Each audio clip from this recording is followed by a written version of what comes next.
लेकर के स्टेशन तक जिस प्रकार की लाइटें लगी हैं, अब रात को भी यहाँ आने पर किसी प्रकार की कोई असुविधा नहीं होती है। कहीं न कहीं माननीय सांसद जी के द्वारा जो आरोप लगाए गए हैं, सरकार के कार्यों पर जो आरोप लगाए गए हैं वो सरासर गलत है और इस के लिए माननीय सांसद जी को मऊ की जनता से भी क्षमा मांगना चाहिए कि भाई साहब पहले सब कुछ देख लीजिए, उसके बाद किसी चीज की चर्चा करें। मैं कई बार जब आता था तो आगे एक रेलवे फाटक है, वहाँ घंटों घंटों जाम लग जाता था। जाम लगने का कारण भी था क्योंकि उधर अंदर मार्केट, इधर भी मार्केट और वहाँ तिराहा टाइप का था।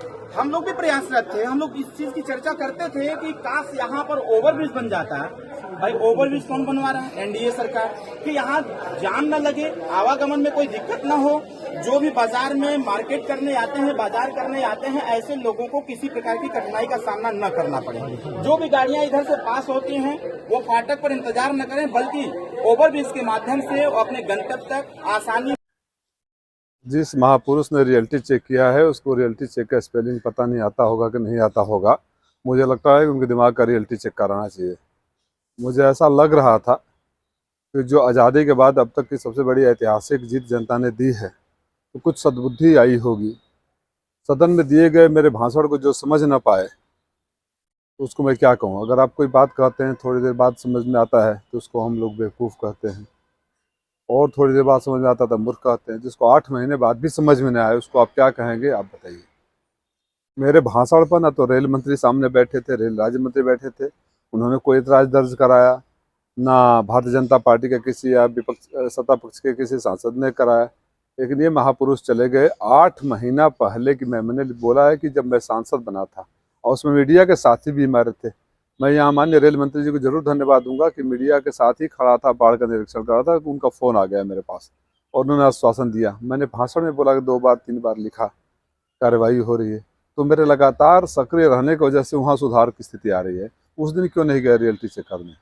And who is he to go and do the inspection for the government officers? Who is he? In what authority he can गो?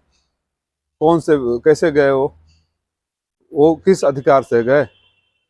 मैंने डीआरएम को और उसको स्टेशन मास्टर को भी पूछा है और जवाब मांगा है।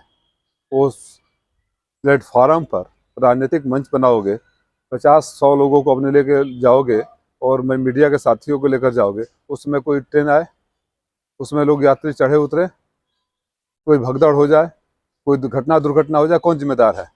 कैसे एक आदमी बिना प्लेटफार्म टिकट का अगर जाता है तो उसको फाइन वसूला हो जाता है।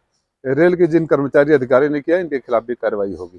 और मेरी उनको सलाह है कि अब तो सुधार जाओगा।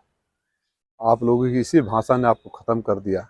भाषा पर थोड़ा लगाम रखो, अहंकार से नीचे आओ और बोलने से पहले 100 बार सोच लो। लोग हंसते हैं, पता नहीं किसको। मुझे तो लग रहा है कि ट्रंप को भी टैग कर देना चाहिए, किसको किसको टैग किया है। अब क्या करेंगे ऐसे लोगों को? तब रियलिटी चेक करवाए अपना, फिर राजनीति में आए।